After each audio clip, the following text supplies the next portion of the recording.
Hey, spiritual rock stars. Today I will be breaking down the reasons why you have unwanted cycles or patterns in your life and how you will break through them to get what you actually want. If you recognize that there's something holding you back from connection, growth, peace, or love in your life, keep watching. My name is Dalton and I'm your guide to the invisible and unseen, removing illusion and confusion in your spiritual awakening. So, before we get started, let's talk about why you've gotten to this place. There's unwanted patterns or cycles, there's unwanted experiences you're having.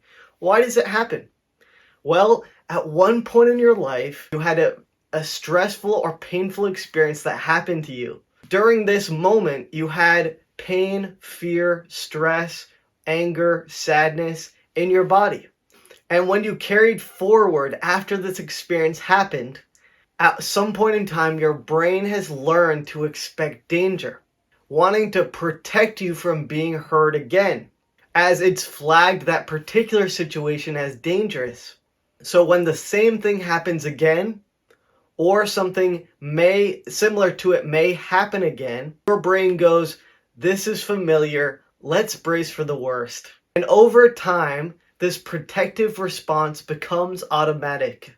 It goes from mood to temperament to personality trait.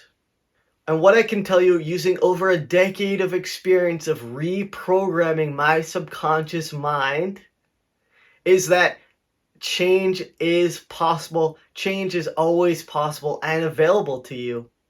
What has happened up until this point is that it may have felt safer to assume the worst. That if you expect bad things to happen, you don't get disappointed. If I expect people to let me down, I won't be hurt when they do. This is a mindset that feels like it's in control, but is actually limiting. On our spiritually awakened journey, we know we're going from limitation to freedom. So the first step is to identify it. What is this block in your life? Another unexpected thing that can happen after a painful or stressful experience is that your identity may form around this pain. For example, if you experience repeated stress, betrayal, or loss, you may begin to identify with it. For example, I'm always someone who gets used.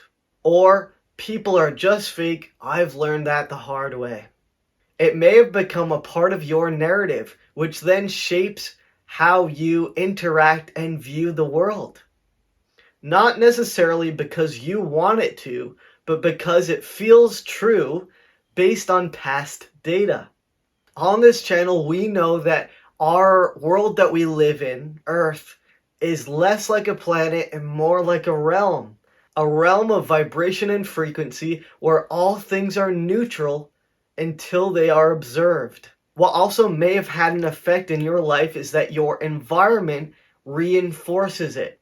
So if you're surrounded by people who behave poorly, or if they've had little exposure to healthy relationships or positive outcomes, then your being jaded isn't just your experience, but it's validated by your environment or by your experience.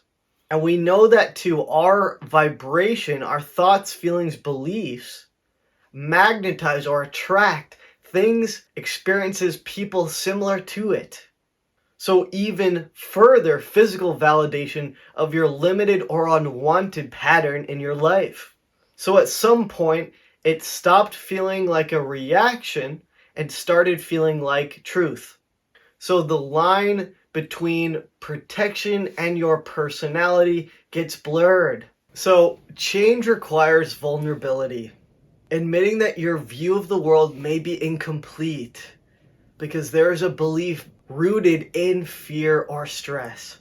It's not about denying the pain or past experience, but recognizing that it must be let go. Your physical body holds memories. It holds trauma in the body through the chakra system. And these are invisible connections that are located on the physical body, and it runs up the spine and out the head. It flows upward. So when there is an experience that feels stuck or trapped, it will stop that energy flow, okay? And it must be released by a physical emotion to leave the body or to leave your energy field or your vibrational field. And this can be awesomely paired with the love and support that you may have not gotten at the time of this experience. This is the process of healing and reprogramming. I have 6 steps that will help you break through these unwanted patterns and behaviors so you can get what you actually want. Number 1 is noticing the loop, that your past does not equal the present. This repeated pattern or cycle is a mental loop or a mental identification. There's a part of you that thinks this has happened before, so it'll happen again. And that's just not true. Once again, our world is neutral. It's a world of neutral vibration until it is observed. To break the loop, we must first name the pattern. For example, I'm assuming this person will hurt me because someone else in the past has. You must question it. Is there actual evidence here, or is it just fear? Allow space for new data. What if this turns out differently than I expect? Number 2, talk about it. Release and feel that physical emotion so it can get up and out of you and out of your field so that you stop magnetizing things that are similar to it. It helps that stuck energy move through your chakra system. What's important here is to choose someone that you trust. This could be a friend, therapist, spiritual counselor. Number 3, let yourself have soft experiences again. Small experiences can give you small doses of trust. Let someone surprise you. Ask for help even if it feels uncomfortable. Notice when someone doesn't hurt you or you get a different outcome than you expect, and let that count. These challenge your limiting ideas or programs and reveal them for what they are. Number 4 is replace the narrative or the program. For example, I have lovely friends that love and support me. Or I always have enough money. Or I always have what I need when I need it. I am always safe and taken care of. Number 5, redefine yourself. We're talking about boundaries, not walls. Discernment, not assumption. So letting things happen. Number 6, the last one, is forgiveness and practice. I'm not here to ask you to say that what happened was okay. Instead, I want you to say, I won't allow it to shape how I live now. Or, I won't allow my past to become my present. That's forgiveness. It's for yourself so you can move on and so you can become free. Now I'll be going over the bonus practice section. This has been like life-changing practices for me. Like I said, when I say practices, I'm saying something regularly that you implement. So this could be something you do every day or something you do once a week. You have to resonate with where these practices fit into your life. But try these out, and when I say your life is going to transform, it really will. The first one is journaling. So this is for tracking assumptions versus reality, what's actually happening. Do not underestimate the power of journaling. This is amazing. Journaling is like a neutral observation of yourself, okay? It's kind of tracking like, what am I thinking or assuming versus what's actually happening. It's a powerful tool. Number 2 is mindfulness. It's noticing your thoughts without judgment or observing your thoughts without judgment. As we know, we are not our thoughts. We are not our thoughts. So, if you can create a practice where you can mindfully become and observe your thoughts, you can become friendly and connect with your thoughts and start to replace them if need be with positive new programs like we were talking about. Number 3 is so underrated, but reading. Knowledge is power. So pick up a book if you're having trouble forgiving someone, if you're having trouble in love, if you're having trouble with money or whatever. Learning, say, saving habits is incredible when paired with new programs or new ideas of yourself.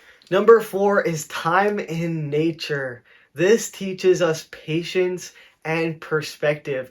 But for a lot of us spiritually awakened out there, it does a lot more than that. We realize that we have a place in this world, that we're on time, that everything is happening perfectly, that we are okay. I know for me, I learned acceptance of myself. I learned so much beautiful patience in nature too, beyond so much else I've learned in nature. But time in nature can be incredibly valuable. So get outside as much as you can. And number 5, last but not least, is gratitude.